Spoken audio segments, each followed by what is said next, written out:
नमस्कार, आप सभी का स्वागत है यूथ अध्ययन के चैनल पे। साथियों, एक बार फिर से मैं आप सभी के बीच एचपी पटवारी परीक्षा 2026 के लिए जीके का पार्ट 28 लेके आ चुका हूँ। पार्ट 28 का जो पहला क्वेश्चन है कि न्यूगल किसकी सहायक नदी है। तो अगर बात करें न्यूगल की, तो न्यूगल जो है वो आपकी व्यास की सहायक नदी है। ऑप्शन नंबर सी यहाँ से बिल्कुल सही हो जाएगी। ये क्वेश्चन परीक्षाओं में कई बार पूछा गया है कि न्यूगल किसकी सहायक है, तो न्यूगल जो है आपकी व्यास की सहायक है। अच्छा, इसके अलावा क्वेश्चन पूछने वाला क्वेश्चन ये पूछ सकता है कि व्यास की न्यूगल के अलावा और कौन कौन सी सहायक नदी है। तो व्यास की आपकी अगर व्यास की बात करूँ तो बनेड़ नदी आपकी व्यास की सहायक है। आपकी बाणगंगा नदी बहुत बार परीक्षाओं में पूछी जाती है। लूणी नदी, पार्वती नदी, सेंज नदी बहुत बहुत इंपॉर्टेंट है। सेंज और पार्वती ये दोनों की दोनों बहुत बार पूछी गई है। एक बार क्वेश्चन पूछा गया था कि तीर्थन किसकी सहायक है, तो तीर्थन नदी भी आपकी व्यास नदी की सहायक नदी है। उसी प्रकार आपका हारला हो गया, आपका फोजल हो गया, आपका हंसा नदी हो गया, आपका उहल हो गया, आपका जीवनी है, देहर नदी है, सोलंग नदी है, मनालसू है, न्यूगल आपका हमने पढ़ लिया है, तीर्थन है, आपका कुना है, आपका सुकेती है। ये सारी की सारी बहुत बार परीक्षाओं में पूछे गए। तो एक बार फिर से इनकी बात करता हूँ। लूणी नदी है, भानगंगा नदी है, उहल नदी है, बनेड़ नदी है, आपकी चक्की है, गज है, हारला है। ये सारी की सारी जो है किसकी सहायक है, ये सारी की सारी आपकी व्यास की सहायक है। इस बात को आपने डिटेल से याद रखना। साथियों, अगर आप भी एक मिडिल क्लास फैमिली से और आप भी तैयारी कर रहे हो एचपी पटवारी परीक्षा की, घर बैठे आप भी देखना चाहते हो लाइव प्लस रिकॉर्डेड क्लासेस, जो क्लास लाइव होगी उसको रिकॉर्डेड देखना चाहते हो, तो आप जुड़ सकते हैं मात्र और मात्र 499 रुपीज़ मंथ में। हम देंगे आपको 499 में लाइव प्लस, जो लाइव होगी उसको क्लास को रिकॉर्डेड, और साथ में एवरी सैटरडे आपका वीकली टेस्ट यहाँ पे रहने वाला है। साथ में आपको एवरीडे यहाँ पे टेस्ट टेस्ट सीरीज जो हमारी रहेगी वो भी दी जाएगी। तो अगर आप हमारे बैच के साथ जुड़ना चाहते हैं तो आप 7876145409, और हर सब्जेक्ट को हम बहुत ही डिटेल से अलग अलग टीचर के द्वारा यहाँ पे पढ़ाने वाले हैं। अच्छा जी, ब्यास की बात करें, एक बार क्वेश्चन पूछने वाले ने क्वेश्चन ये पूछा था कि जो ब्यास नदी है उसकी लंबाई कितनी है। तो अगर बात करें ब्यास नदी की लंबाई की, तो हिमाचल प्रदेश में ब्यास नदी की लंबाई 256 किलोमीटर है। ये बात आपको डिटेल से याद रखनी है। साथियों, एक बार आपका एक कॉम्पिटिटिव परीक्षा हिमाचल की हुई थी और वहाँ पे पूछा था कि कई बार पूछा गया है कि व्यास नदी का वैदिक नाम क्या है। तो व्यास नदी का वैदिक नाम है अर्जकिया। तो अर्जकिया किसका नाम है, तो याद रखना है कि जो व्यास नदी है उसका वैदिक नाम अर्जकिया है, और संस्कृत नाम जो इसका आपका व्यास नदी का है वो विपाशा है। तो याद रखना, ट्रिक क्या याद रखनी है, अर्जकिया व्यास की विपाशा ने। तो ट्रिक है अर्जकिया व्यास की विपाशा ने। तो अर्जकिया क्या है, इसका पहले आ रहा है तो वैदिक नाम है, और इसका विपाशा क्या है, आपका संस्कृत नाम है। तो ट्रिक है आपका अर्जकिया व्यास की विपाशा ने। तो अर्जकिया वैदिक नाम और विपाशा क्या है, इसका संस्कृत नाम है। ये बात आपको डिटेल से याद रखनी है। साथियों, हर एक क्वेश्चन यहाँ पे बहुत डिटेल से पढ़ाया जाता है, इसीलिए आप हर एक क्वेश्चन को बहुत अच्छे से सुने, बहुत डिटेल से सुने। यहाँ पे बहुत सारे क्वेश्चन आपके बनने वाले। अच्छा, एक क्वेश्चन और पटवारी के पेपर में ये आ सकता है कि हिमाचल प्रदेश की सबसे लंबी नदी कौन सी है। तो हिमाचल प्रदेश की सबसे लंबी नदी है सतलुज नदी। आप बोलेंगे कितनी लंबाई है, तो सतलुज नदी की लंबाई जो है वो आपकी लगभग 320 किलोमीटर है। ये बात आपको डिटेल से याद रखनी है। अच्छा, रावी की लंबाई भी अगर पूछी गई है तो जी हाँ, बहुत बार पूछी गई है। रावी नदी की लंबाई हिमाचल प्रदेश में 158 किलोमीटर बहती है। और बात करें अपने यमुना की, तो ये बहुत कम बहती है। यमुना आपकी ना के बराबर हिमाचल प्रदेश में बहती है। तो ये 22 किलोमीटर, 21-22 किलोमीटर के आसपास, और सिर्फ हिमाचल प्रदेश के सिरमौर जिले में जो यमुना नदी है वो बहती है। ये क्वेश्चन कई बार परीक्षाओं में पूछा गया है। चलिए अगले क्वेश्चन की ओर बढ़ते हैं। अगला क्वेश्चन है कि चंबा शहर की स्थापना जो है वो किसके द्वारा की गई थी। तो अगर बात करें चंबा शहर की, तो चंबा शहर की स्थापना जो है वो चंबा के राजा साहिल बर्मन के द्वारा की गई। ये क्वेश्चन ना जाने कितने बार एक दिवसीय परीक्षाओं में पूछा गया है, लेकिन इस बार पूछा था कि साहिल बर्मन ने चंबा शहर की स्थापना की। लेकिन अगली बार सेम क्वेश्चन मेरे साथ ही आ सकता है कि चंबा शहर की स्थापना साहिल बर्मन ने कब की। तो साहिल बर्मन ने चंबा शहर की स्थापना 920 ईस्वी में की। इस बात को आपने इंपॉर्टेंट तरीके से याद रखना है। लेकिन साथियों, क्वेश्चन पूछा जाता है कि चंबा चंबा जो रियासत है उसकी स्थापना किसके द्वारा की गई? ये क्वेश्चन कई बार आपके परीक्षाओं में पूछा गया है। तो 550 ईस्वी में आपके यहाँ पे चंबा रियासत की जो स्थापना है वो चंबा के राजा मारू के द्वारा, याद रखनी है भाई, चंबा के जो राजा है उनका नाम क्या था? चंबा के राजा थे मारू, और इनके द्वारा ही चंबा रियासत की स्थापना की जाती है। अच्छा, जब इन्होंने चंबा रियासत की स्थापना की तो इन्होंने किसको राजधानी बनाया? तो इन्होंने ब्रह्मपुर या भरमौर को, इसको उस समय ब्रह्मपुर या इसको भरमौर कहा जाता था, इसको अपनी क्या बनाया? राजधानी बनाई। ये बात आपको डिटेल से इंपॉर्टेंट तरीके से याद रखनी है। साथियों, एक क्वेश्चन बहुत बार पूछा जाता है कि चंबा का वो कौन सा राजा था जिसने अपने नाम के साथ वर्मन नाम जोड़ा, वर्मन उपनाम जोड़ा?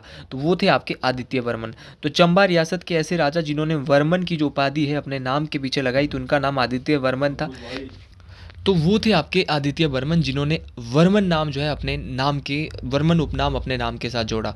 अच्छा, एक बार क्वेश्चन पूछा गया था कि वो चंबा के कौन से राजा थे जिन्होंने चूहों के मारने पर जो है वो रोक लगा दी थी? तो उनका नाम था चंबा के राजा मुशान बर्मन। मुशान बर्मन ने क्या किया था कि चूहों के मारने पर क्या है पूर्णतया रोक लगा दी थी। ये क्वेश्चन कई बार परीक्षाओं में पूछा गया है।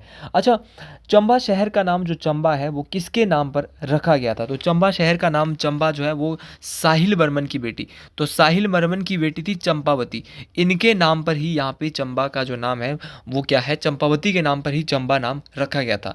अच्छा, एक बार क्वेश्चन ये भी पूछा गया था कि जो आपके साहिल बर्मन है वो अपनी राजधानी कहाँ ले गए? तो भरमौर से कहाँ ले गए भाई? तो भरमौर से चंबा, तो भरमौर से चंबा अपनी राजधानी कौन ले गए? तो वो ले गए आपके साहिल बर्मन। ये बात भी आपको इंपॉर्टेंट तरीके से याद रखनी है। परीक्षाओं में कई बार ये क्वेश्चन पूछा गया है कि चंबा का एक मंदिर है नरसिंह मंदिर, कि नरसिंह मंदिर का जो निर्माण है वो किसके द्वारा करवाया गया? तो अगर बात करें नरसिंह मंदिर की तो इसका निर्माण जो है वो आपकी युगांकर वर्मन, जो कि आपके साहिल वर्मन के बेटे युगांकर वर्मन की जो पत्नी थी त्रिभुवन रेखा, तो त्रिभुवन रेखा ने भरमौर में एक मंदिर बनवाया था, नरसिंह मंदिर। याद रखना है, ये क्वेश्चन कई बार आपसे परीक्षाओं में पूछा गया है कि नरसिंह मंदिर का निर्माण किसने करवाया? तो नरसिंह मंदिर का निर्माण जो करवाया वो आपके त्रिभुवन रेखा के द्वारा कराया गया था। ये क्वेश्चन आपको डिटेल से याद रखना है। और साथ में जो युगांकर वर्मन थे, युगांकर वर्मन की पत्नी त्रिभुवन रेखा ने बनवाया था नरसिंह मंदिर। पटवारी में इतने अंदर जाके क्वेश्चन आने वाले हैं। और खुद युगांकर वर्मन ने कौन सा मंदिर बनाया? तो अगर बात करें युगांकर वर्मन की तो इनके द्वारा जो मंदिर बनाया गया था वो था आपका चंबा का गौरी शंकर मंदिर। तो गौरी शंकर मंदिर भी चंबा में है, जो बनाया था युगांकर वर्मन ने, और उनकी पत्नी त्रिभुवन रेखा ने बनाया था नरसिंह मंदिर। दोनों क्वेश्चन यार बहुत बहुत इंपॉर्टेंट है, एक एक क्वेश्चन को आपको याद रखना पड़ेगा। चंबा रियासत से क्वेश्चन आते ही आते हैं और आप बिल्कुल गलती ना करें, ऐसी गलती ना करें जहां से आपके क्वेश्चन गलत हो। अच्छा जी, एक क्वेश्चन पूछा जाता है कि चंबा के राजनगर में एक महल है जिसका नाम है नाडा महल। क्या नाम है? नाडा महल। तो नाडा महल किसके द्वारा बनाया गया था? तो ये क्वेश्चन पूछा जाएगा और पूछा भी जा सकता है। और ऐसे ऑकवर्ड क्वेश्चन कुछ तो आने ही वाले, ऑकवर्ड नहीं है, इजी क्वेश्चन है, लेकिन ये टफ लगता है जब पेपर में आपके आते हैं। तो बात करें आपके उमेद सिंह की, तो इनके द्वारा, चंबा के राजा थे उमेद सिंह, इन्होंने क्या बनाया था? नाडा महल। लेकिन आप सोच रहे होंगे कि सर ने अभी सिंह बोल दिया, इससे पहले वर्मन बोल रहे थे, लेकिन चंबा रियासत के एक ऐसे राजा थे जिन्होंने वर्मन जो है वो अपना उपनाम के पीछे एक उपाधि ली, सिंह की उपाधि। तो सिंह की उपाधि लेने वाले चंबा के राजा, तो उनका नाम था गणेश वर्मन। तो गणेश वर्मन चंबा राज परिवार में ऐसे राजा थे जिन्होंने सिंह की उपाधि का प्रयोग किया था। ये बात आपको डिटेल से याद रखनी है। देखो, सारे क्वेश्चन बहुत इंपॉर्टेंट है, हर एक क्वेश्चन को आपको बहुत ही ध्यान से पढ़ना पड़ेगा, तभी आपकी पटवारी की परीक्षा क्लियर हो सकती है। और जो भी बच्चा बहुत अच्छे से तैयारी कर रहा है हिंदी के लिए, साइंस के लिए, मैं बहुत जल्दी सीरीज शुरू करने जा रहा हूँ, तो आप इस सीरीज में जो है वो कंटिन्यू सीरीज को देखेंगे, बहुत अच्छे से देखेंगे, तो पटवारी के लिए सीरीज बहुत अच्छी रहने वाली है। चलो जी, अगले क्वेश्चन की ओर बढ़ते हैं। अगला क्वेश्चन बोल रहा है कि भक्ति थापा की मृत्यु किसके निकट हुई? तो लीजिए बात करें भक्ति थापा की, तो भक्ति थापा की जो मृत्यु है वो मलौन फोर्ट, ये मलौन जो किला है उसके किनारे आपकी भक्ति थापा की यहाँ पे मृत्यु हुई थी। अच्छा, भक्ति थापा एक गोरखा कमांडर थे, लेकिन क्वेश्चन पूछा जाता है वो उस गोरखा कमांडर का नाम बताइए जिसने संसार चंद को हराया था। तो भाई उस गोरखा कमांडर का क्या नाम था? तो उस गोरखा कमांडर का नाम था अमर सिंह थापा, बहुत ज़्यादा फेमस था ये। और अमर सिंह थापा को संसार चंद पर आक्रमण करने के लिए किसने इनवाइट किया था? बिलासपुर के वो कौन से राजा थे? ये क्वेश्चन कई बार परीक्षाओं में पूछा गया है कि बिलासपुर के वो राजा जिन्होंने अमर सिंह थापा को संसार चंद पर आक्रमण करने के लिए, कि संसार चंद पर आक्रमण कर, क्योंकि संसार चंद उनको परेशान कर रहा था।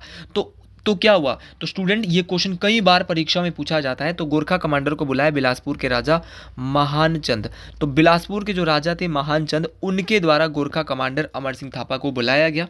ये क्वेश्चन बहुत इंपॉर्टेंट थे, ये क्वेश्चन परीक्षाओं में पूछे जाते हैं, इसीलिए एक एक क्वेश्चन को आप डिटेल से याद रखिएगा। हर एक क्वेश्चन परीक्षाओं में आने वाले हैं। तो और अमर सिंह थापा ने संसार चंद को कहाँ पर हराया था? तो महल मौर्य, जो कि वर्तमान में हमीरपुर में पड़ता है, ठीक है। तो महल मौर्य के युद्ध में कौन हारा था? तो महल मौर्य के युद्ध में संसार चंद हारा था। और उसके बाद उसने महाराजा रणजीत सिंह के साथ 1809 के आसपास यहाँ पे कौन सी संधि की थी? ज्वालामुखी की संधि की थी। और ये जो संधि है वो आपकी किस किस के बीच हुई? तो पंजाब के महाराजा रणजीत सिंह और कांगड़ा के राजा महान चंद। और अगर एग्जैक्ट पूछेगा ना आपको, तो एग्जैक्ट है 20 जुलाई 1809।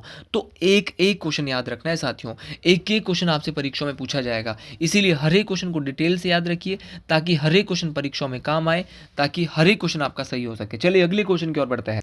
चलिए जी, अगला क्वेश्चन बोल रहा है कि रेणुका झील हिमाचल प्रदेश के किस जिले में स्थित है? बात हो रही है रेणुका झील की, और ये क्वेश्चन तो ना जाने कितने बार हिमाचल की जो परीक्षा है वहां पर आता है। रेणुका झील हिमाचल प्रदेश के सिरमौर जिले में पड़ती है, लेकिन क्वेश्चन ऐसे नहीं, ये तो आता ही आता है, लेकिन एक क्वेश्चन और एग्जामिनर के द्वारा कई बार परीक्षाओं में पूछा गया है कि हिमाचल प्रदेश की सबसे बड़ी नेचुरल लेक कौन सी है, सबसे बड़ी प्राकृतिक झील कौन सी है? तो हिमाचल प्रदेश की सबसे बड़ी प्राकृतिक झील आपकी रेणुका झील है मेरे साथी, ये बात आपको डिटेल से याद रखना है। लेकिन एक क्वेश्चन, बहुत प्यारा क्वेश्चन आता है कि जो रेणुका झील है उसकी लंबाई कितनी है? ये कई बार परीक्षाओं में पूछा गया है। तो रेणुका झील की लंबाई 2.5 किलोमीटर। याद रखना है कि रेणुका झील की लंबाई कितनी है? 2.5 किलोमीटर रेणुका झील की जो है वो लंबाई है। और क्वेश्चन पूछा जाता है कि इसकी आकृति, इसकी शेप जो है कैसी है? तो इसकी शेप जो है वो सोई हुई स्त्री। तो याद रखना, लैंड ऑफ स्लीपिंग वुमेन।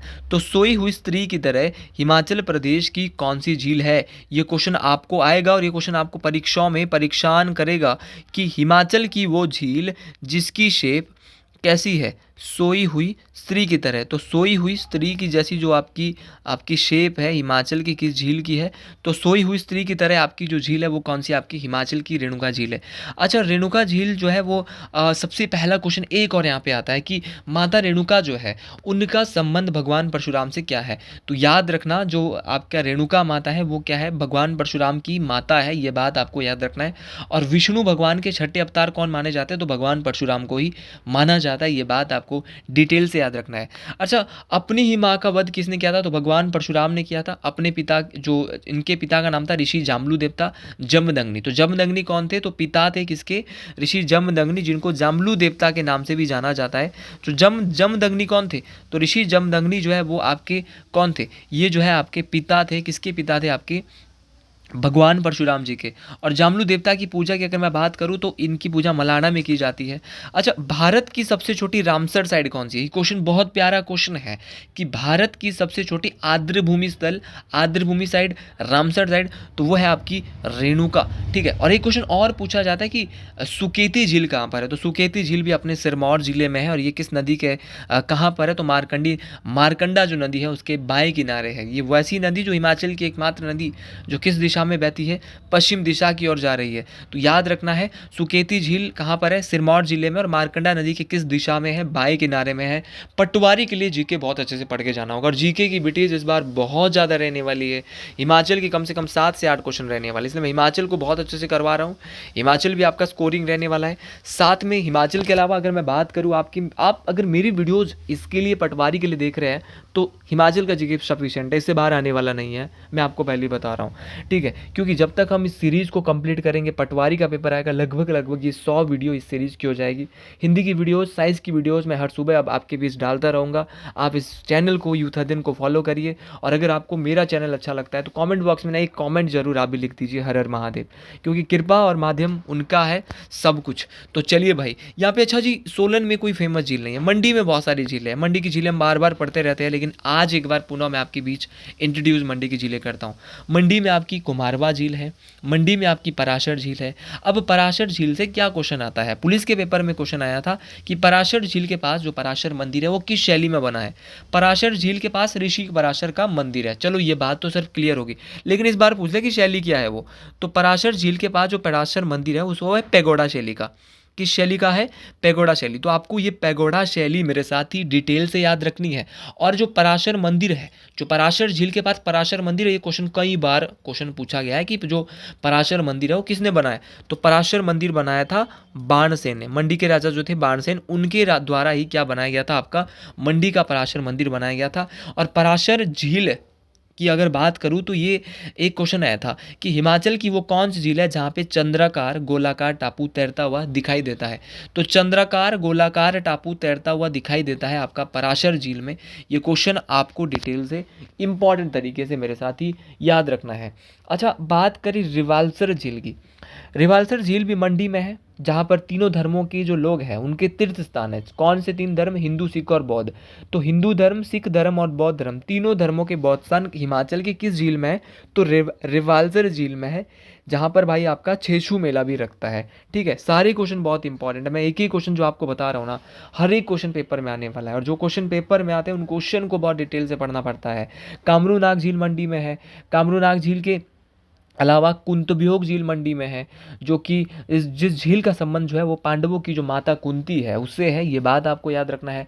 कलासर झील आपकी कहाँ पड़ती है? कलासर झील आपकी मंडी में है।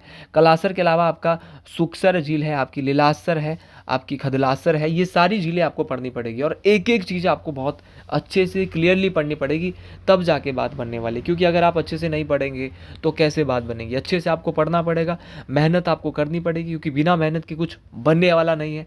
साथियों, अगर आप हमारे बैच के साथ जुड़ना चाहते हैं, 499 रुपीज़ मात्र फीस है, 5 से 6 टीचर आपको पढ़ा रहे। तो 7876145409, आप इस नंबर पर कॉन्टैक्ट करके हमारे जो बैच है उसका हिस्सा बन सकते हैं। अच्छा जी, आगे बढ़ते हुए हम जो है अब झीलों को ना देखते हुए अब किताबों की ओर बढ़ते हैं। तो लो जी, चलिए अगला क्वेश्चन है, the book travels in the Himalayas province of Hindustan. कि travels in the Himalayan province of Hindustan पुस्तक के लेखक कौन है? तो जी ये क्वेश्चन बहुत इंपॉर्टेंट है कि travels in the Himalayan province of Hindustan पुस्तक के जो लेखक हैं वो कौन है। ये क्वेश्चन थोड़ा सा बहुत प्यारा क्वेश्चन है। तो वो है आपकी विलियम मोरक्राफ्ट। तो विलियम मोरक्राफ्ट आपके travels in the Himalayan province of Hindustan जो किताब है उसके क्या है, आपके राइटर है। MC रंधावा कौन है, और इनके द्वारा ऐसी कौन सी बुक लिखी गई है जो परीक्षाओं में पूछी जाती है? तो रंधावा साहब की बात करें और बात हो MC रंधावा की किताब की, तो क्यों ना ये परीक्षाओं में बार बार पूछी जाती है। और क्यों पूछी जाती है? क्योंकि वो बहुत ज़्यादा इम्पॉर्टेंट है। रंधावा साहब की बुक तो है आपकी कांगड़ा पेंटिंग। तो कांगड़ा पेंटिंग जो बुक है वो लिखी है आपके MC रंधावा जी ने। रणजौर सिंह के द्वारा कौन सी बुक लिखी है? लीजिए जी, इनकी बुक भी थोड़ी सी बहुत ज़्यादा इम्पॉर्टेंट है। तो उनकी है आपकी तारीख़ी रियासत सिरमौर। ये क्वेश्चन कई बार यहाँ पे ये पूछी जाती है। अच्छा जी, चंबा पेंटिंग्स किसकी है? देखो, कांगड़ा पेंटिंग सब पढ़ लेते हैं, लेकिन पटवारी के पेपर में हो सकता है इस बार चंबा पेंटिंग पूछ ली। आप बोलेंगे जी हम तो कांगड़ा पेंटिंग पढ़ के आए। भाई, कांगड़ा पेंटिंग हमेशा नहीं आएगी, आ सकती है इस बार आपकी चंबा पेंटिंग। तो वो है चंबा पेंटिंग है VC ओहोरी। तो VC ओहोरी के द्वारा एक किताब लिखी गई है, वो कौन सी आपकी VC ओहोरी जो आपकी लिखी है वो लिखी आपकी किसने? आपकी किसके द्वारा? तो VC ओहोरी के द्वारा चंबा पेंटिंग आपकी लिखी जाती है। अच्छा जी, एक क्वेश्चन है आपकी कुल्लूत देश की कहानी। तो कुल्लूत देश की कहानी, इस किताब को जरूर याद रखना, बाकी सब कुछ भूल जाना, लेकिन इस किताब का नाम जरूर याद रखना। ये लिखी आपकी लाल चंद प्रार्थी। किसने लिखी? आपके लाल चंद प्रार्थी के द्वारा एक किताब लिखी गई है, वो कौन सी किताब है? वो आपकी कुल्लू देश की कहानी। कंट्री लाइफ किसकी है? तो कंट्री लाइफ आपकी किसकी है? नोरा रिचर्ड्स की है। बिलासपुर की कहानी अक्षर सिंह की है। प्राचीन हिमालय एलपी पांडे की है। आपका एक क्वेश्चन बहुत इंपॉर्टेंट है, तारिक रियासत चंबा, वो गरीब खान की है। आपकी Bilaspur past present and future, ये आनंद चंद की है। और हिमालयन सर्किट जीडी खोसला की है। और कामनी की नौर आर के कौशल की है। तो साथियों आज के लिए इतना ही, बाकी आपसे मिलते हैं अगली वीडियो में। वीडियो अच्छी लगी हो तो कमेंट बॉक्स में जरूर लिखें। हर हर महादेव।